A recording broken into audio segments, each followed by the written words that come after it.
तशा लोकांना तर चौरस्त्यामध्ये भर याच्यामध्ये मारलं पाहिजे, चांगलं जाळून सरेने.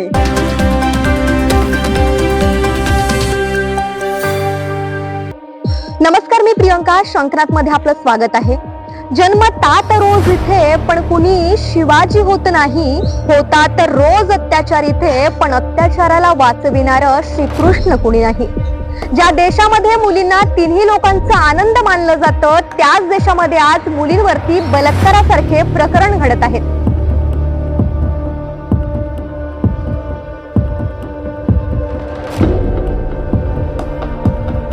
आपल्या महाराष्ट्रामध्ये सुद्धा असे अनेक प्रकरण झालेत आणि त्यातच आता सध्या चर्चेचा विषय म्हणजे बदलापूर प्रकरण.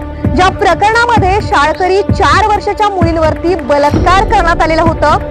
20 ऑगस्ट रोजी याचाच आक्रोश म्हणून नागरिकांनी रेल्वे रोको आंदोलन केलेलं होतं आणि त्याचा जो मुख्य आरोपी आहे अक्षय शिंदे, 23 सप्टेंबर रोजी पोलिसांनी गोळी घालून त्याची हत्या केलेली होती. तर याबद्दल महिलांचं काय म्हणणं आहे ते आपण त्यांच्याच कडनं जाणून घेऊयात. 4 वर्षाच्या मुलीवर त्यांनी बलात्कार केलं, त्या मुलीची त्यांनी किंमत केलं का? पण त्याला मारलं ते चांगलं केलं. को सजा होनी चाहिए और ये सब कुछ जो हुआ है वो सही हुआ है.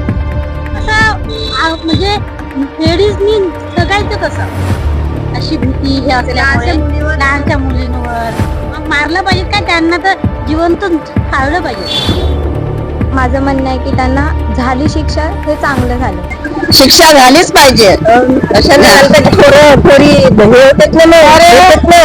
जासाठी नाही का, लहान लहान पोरी मग एकटं धाडू शकत नाही आपण. मला वाटतं का पोलिसांनी गोळी घालून त्याला हवाले करा आणि चौरस्त्यामध्ये मारा त्यांना चांगले जाळून सरेने अशा लोकांना. असं कलकत्त्याच्या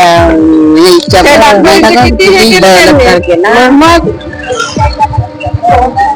तशा लोकांना तर चौरस्त्यामध्ये भर याच्यामध्ये मारलं पाहिजे, चांगलं जाळून सरेने. त्या पोलिसांची काही वाट पाहत बसायची जागा नाही आहे.